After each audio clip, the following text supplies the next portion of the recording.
Because of the fact I was provided factual information that showed a statement of mine was a false memory, it was not a lie. Therefore, I made it in good faith, and I retracted given information that it could not be accurate.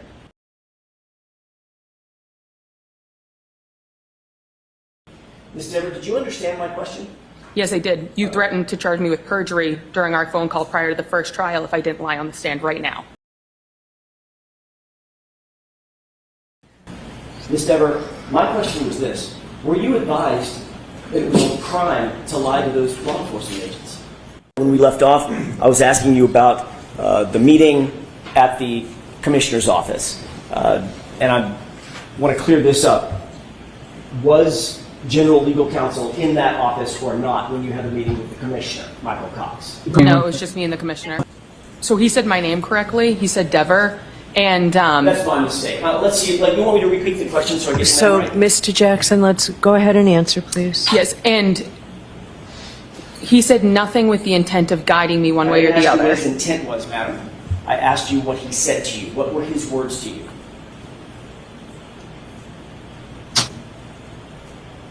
That he supports me. And? Just wanted me to tell the truth up here. And his words were, do the right thing, right? I don't recall. God save the Commonwealth of Massachusetts. Biggest problem in this case is that you have to actually use brain power to see what is going on. You can't take everything at face value. You have to think. I did see some statements, but that was after I rendered my opinion. And some of those statements, after you rendered your opinion, did some of those statements come from the defendant herself? Yes. And when you listen to those statements, did you hear any of them talk about the idea or issue of collision or impact? Yes. And when you listen to those statements after you formed your opinions, did in any way change the analysis of your opinion? Absolutely not. And I'll tell you why. Please do. Because she had, the defendant had undergone a very stressful event, finding her loved one in the snow. And so after a stressful event, many people suffer from what's called an acute grief reaction. It's very common. And they do things that seem to be irrational. They ramble. They act bizarrely. They make statements that are irrational, that don't make sense. And they oftentimes tend to blame themselves for whatever has happened. I've seen this many, many, many times in the emergency department. Let me help out Dr. Russell here. Does it happen a year later when you go and speak to documentarians and be interviewed? Is that the same kind of condition you see a year later, year and a half later? A grief reaction can last years. It usually is very brief, but it can last years. One of the very few, in fact, only significant changes to the most recent update of the DSM-5 by the American Psychiatric Association is the addition of prolonged grief disorder. That addition was made in April of 2022. Thank you, Dr. Russell. God save the Commonwealth of Massachusetts. Welcome, welcome, welcome. This is the I Don't Belong Here show, and I am your host, Samantha Benigno. I am a behavioral scientist, a career psychotherapist, a sixth-year PhD candidate in clinical psychology, a master's level psychologist and counselor, and I am here breaking down the Karen Read case. Now, I had already been working on this video before Dr. Russell's testimony today. So I had been working on this anyway, because it has always been so clear and obvious and truly absurd that anyone would take Karen Read's statements on that morning seriously, given her condition, that I just never spoke to it. Now, the reason I want to address this is obvious, but I'm just going to state the obvious. After the Commonwealth has presented their entire case in chief. Dr. Welcher, let me ask you a question. When you're engaging in these demonstrations, are you attempting to try to show exactly how Mr. O'Keefe was struck? No. So we don't know exactly how he was struck. We just don't have enough information in this case to determine all that information. That was enough for me to say, okay, they have no case, minus the I hit him statements. Without Karen Reed's statements, they have nothing. In fact, I think the Commonwealth has made a case between Dr. Scortibello and Dr. Isaac Wolf for John falling and hitting his head more than they have for there being a car accident or for Karen Reed being involved, but for her statements and the I hit him statements. So I want to explain why, from a psychological perspective, I've never considered those statements as valid or credible.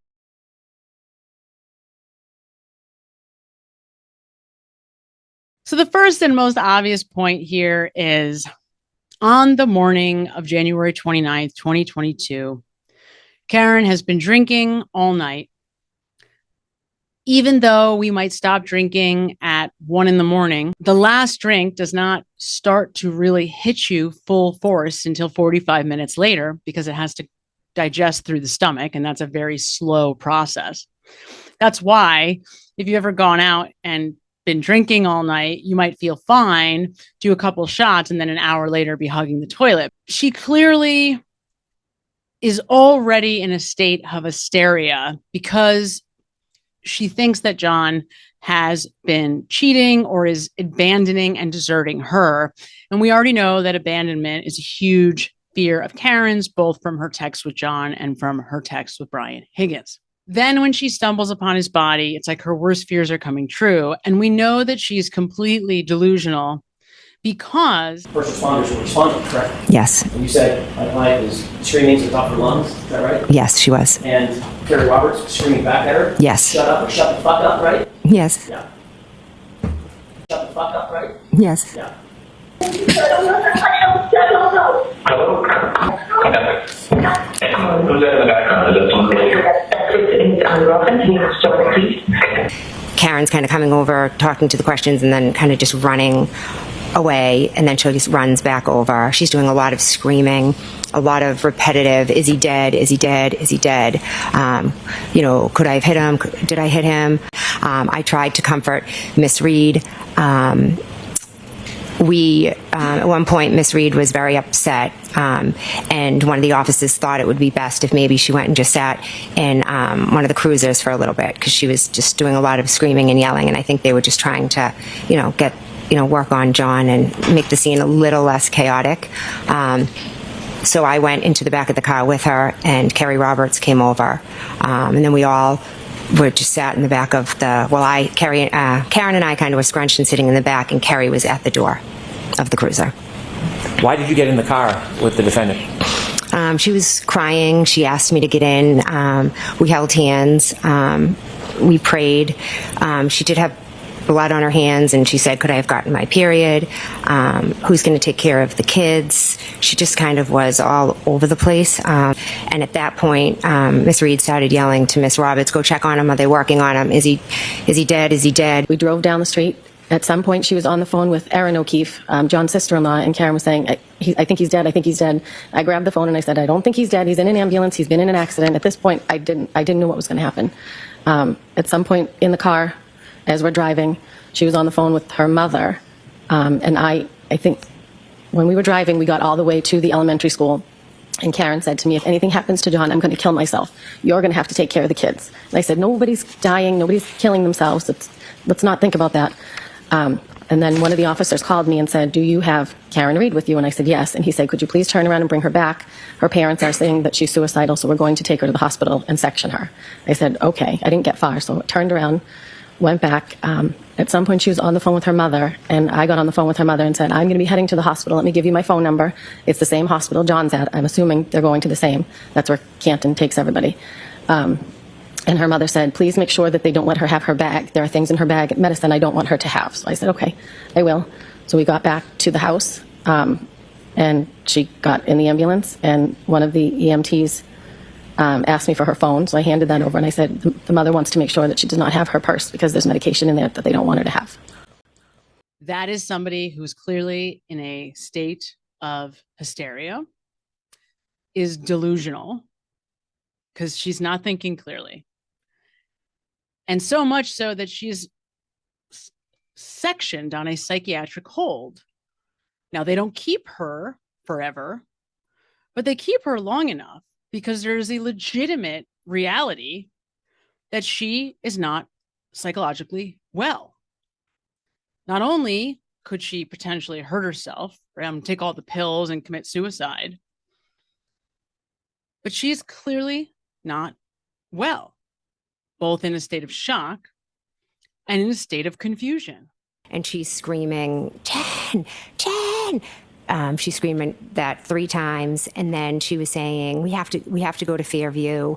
A lot of the "could I have hit him? Did I hit him?" Just she was on repeat.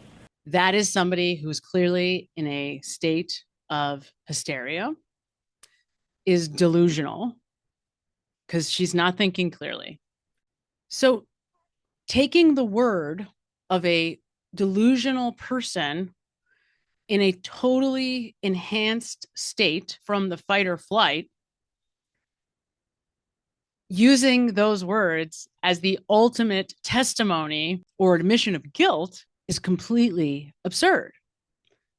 You can't have it both ways. You can't have somebody be delusional and sectioned, but then also testifying to the fact that they just killed somebody. That doesn't work.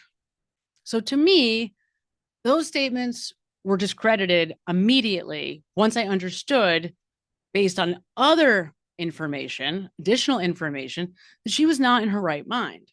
The other thing that I think I just immediately knew, I guess, again, years of training and education, Karen Reed is a single woman. She's never been married and she's never had children.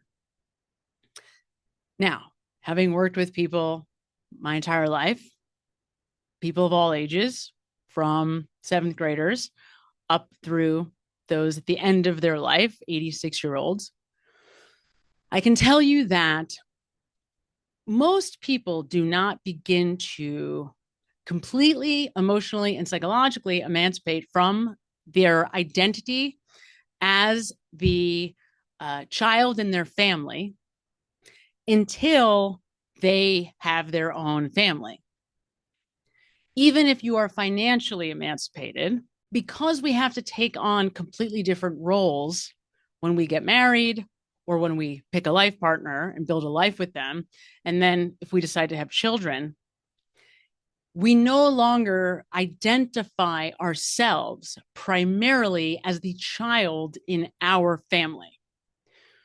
We will still, however, behave as that child when we're with our parents, no matter how old we are, because the way the brain works, when we lay eyes on a relationship that is long-standing, whether it's an ex from 25 years ago or a parent, our brain goes, "Oh, I know you."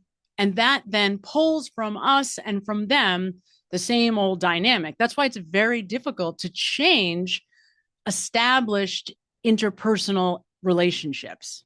Don't forget to like and subscribe. I'm trying to remember to say it. I'm so bad at self-advocating, but I'm trying.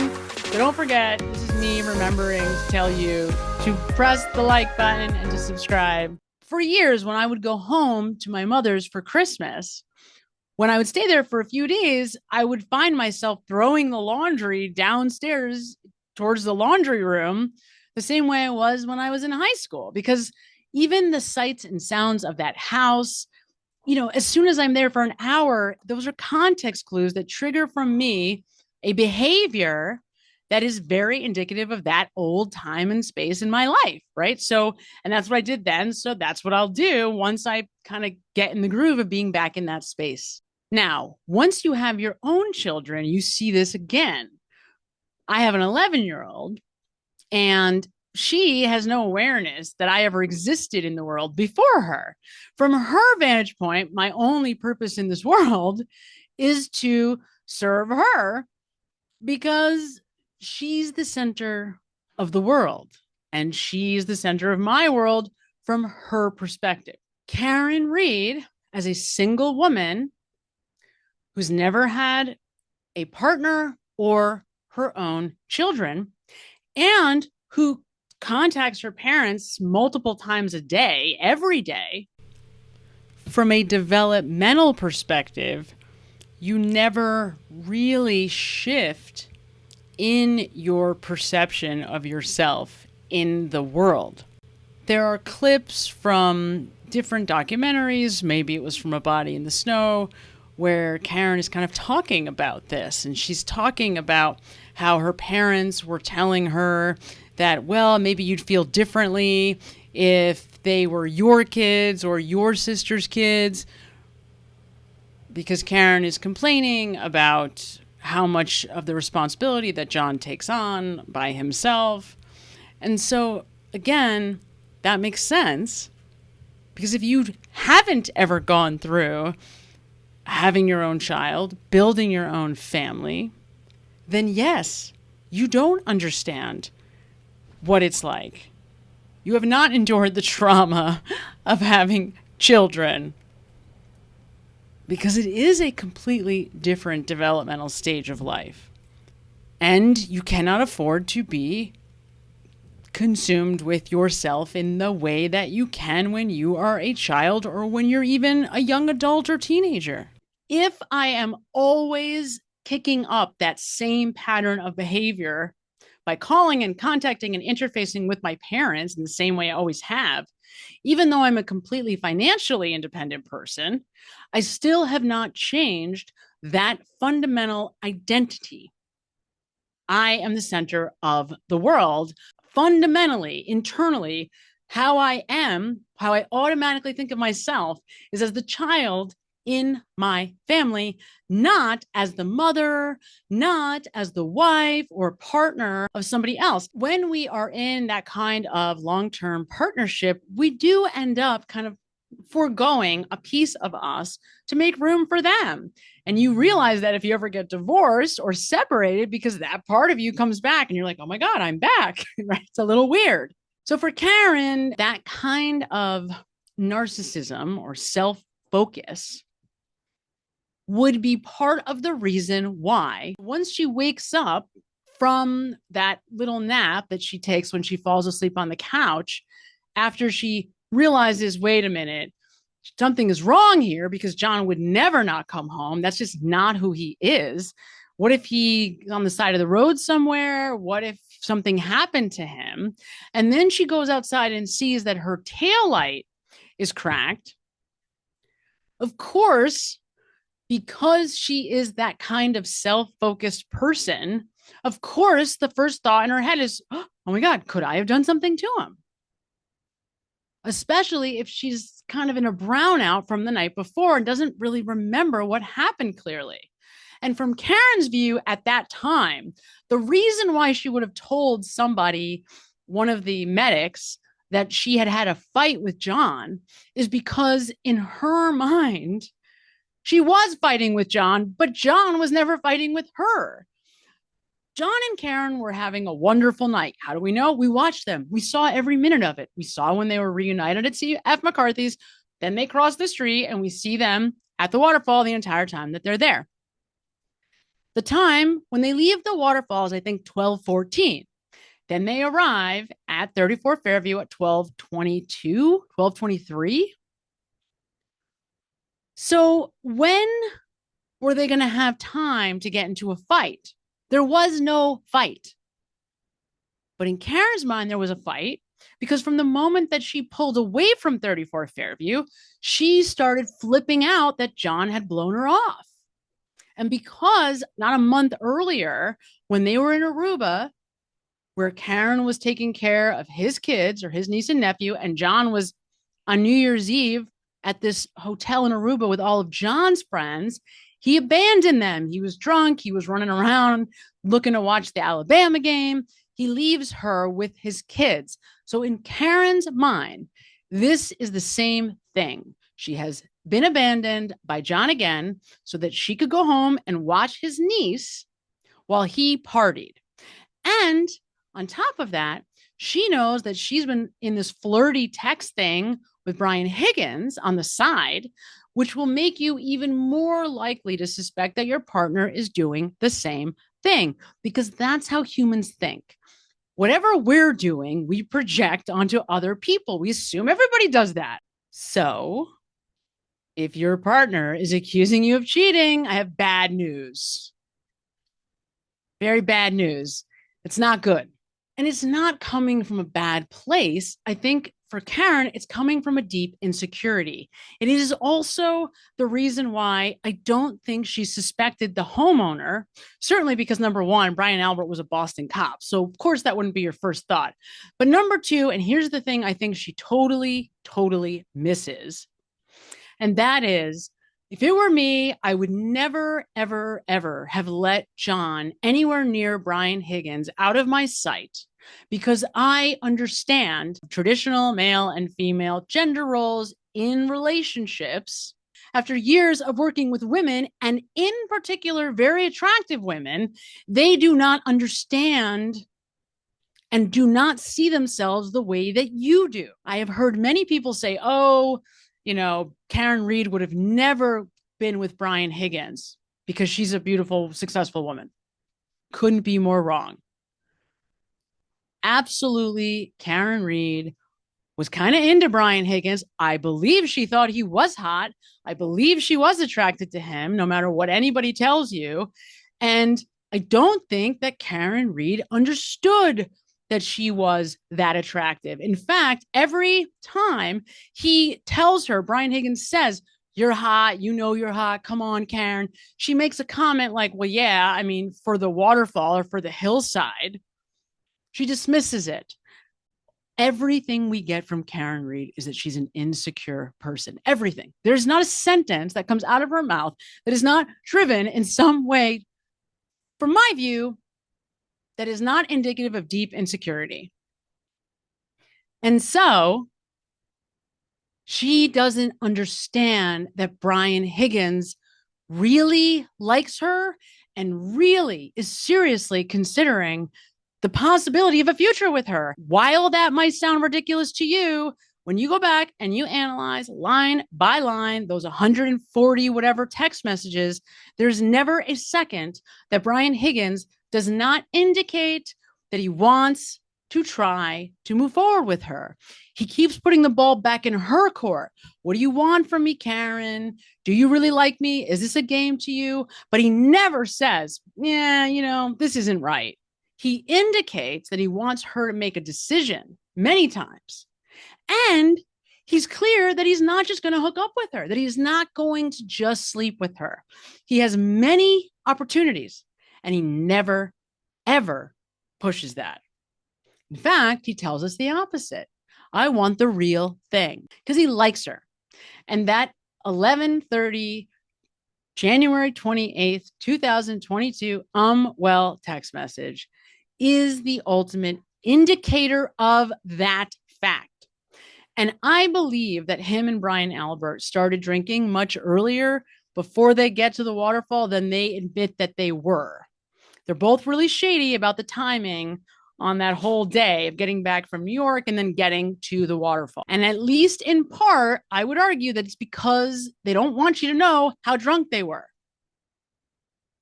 So by the time 11:30 rolls around, I think Brian Higgins is probably 15 whiskey, sodas, whatever he drinks, deep.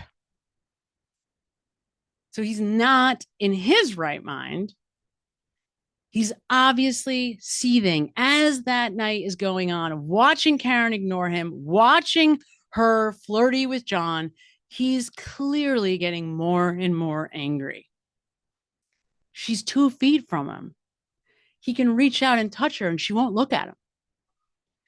And here's the biggest tell of all, that Brian Higgins was involved with whatever happened to John. It's the biggest tell of all. The next day, just after John passes away, within an hour and a half, Karen Reed reaches out to him and says, John is dead. And he never says anything ever again. Now, you might want to say, well, yeah, because she was a murderer.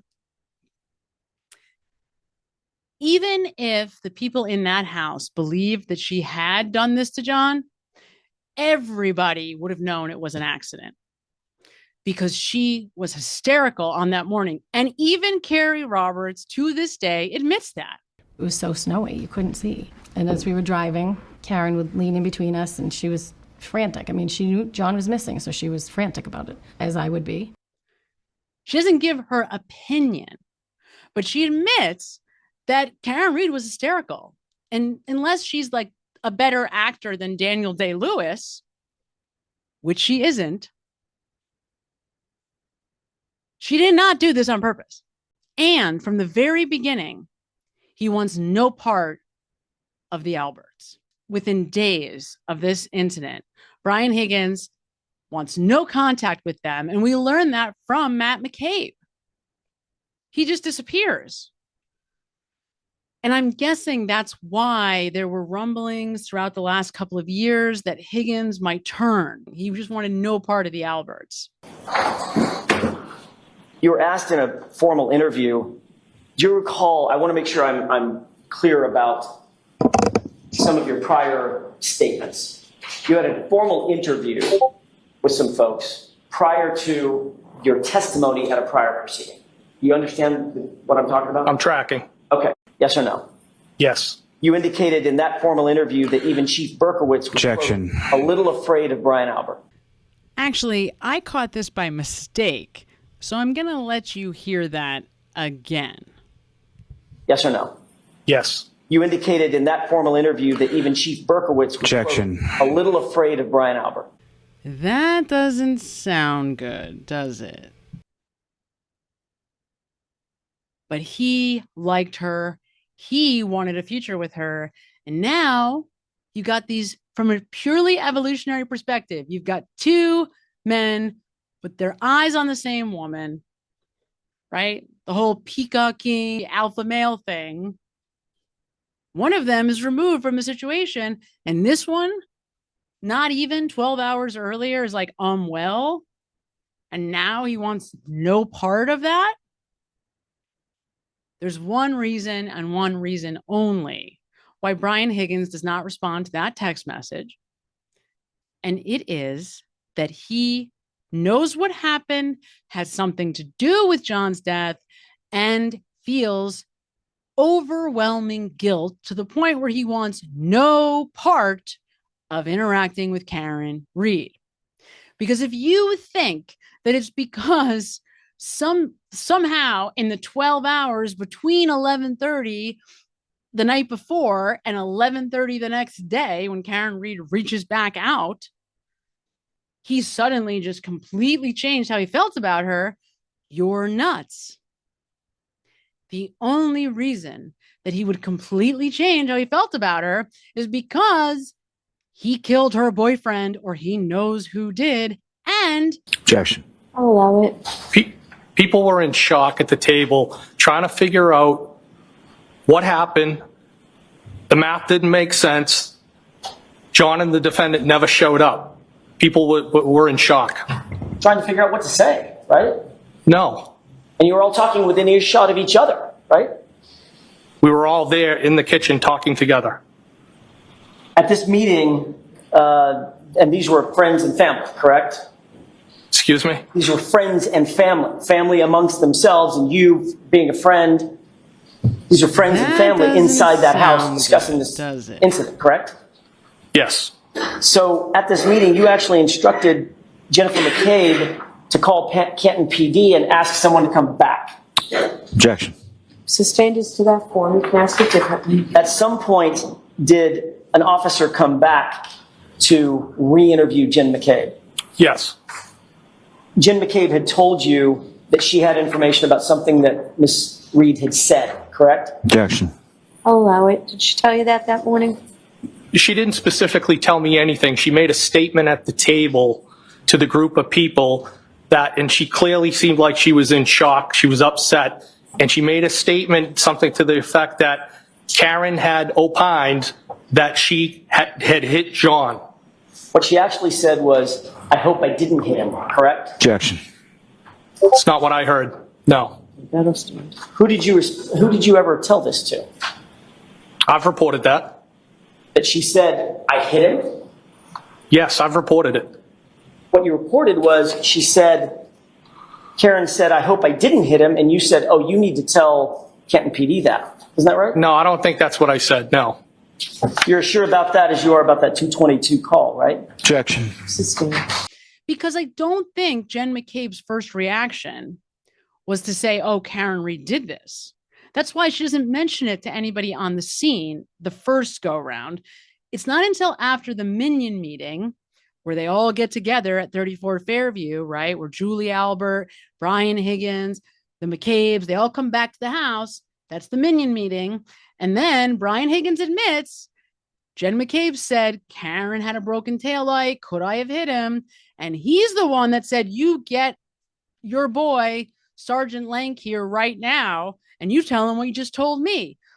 There's no other reason why Brian Higgins would not have taken her up on that opportunity, if not that day immediately, at any time in the months after. He could have just reached back out.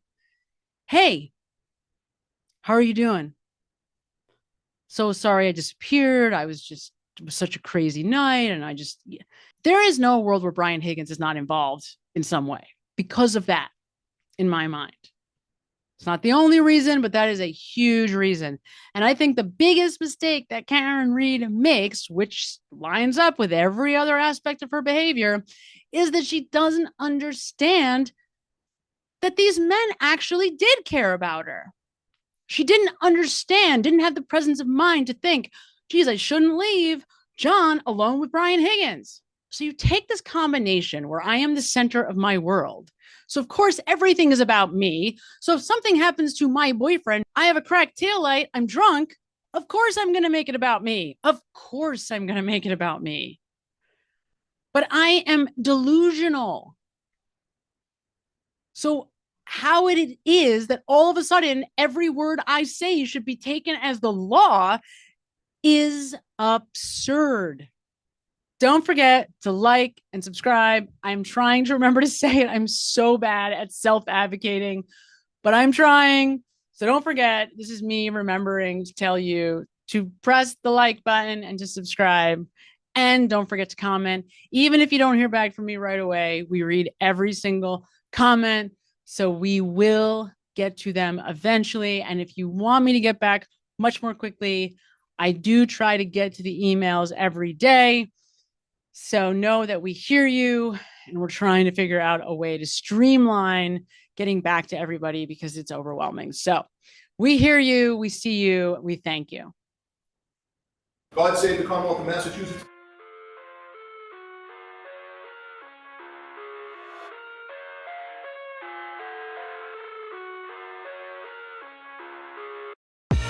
I live inside my own world of make-believe.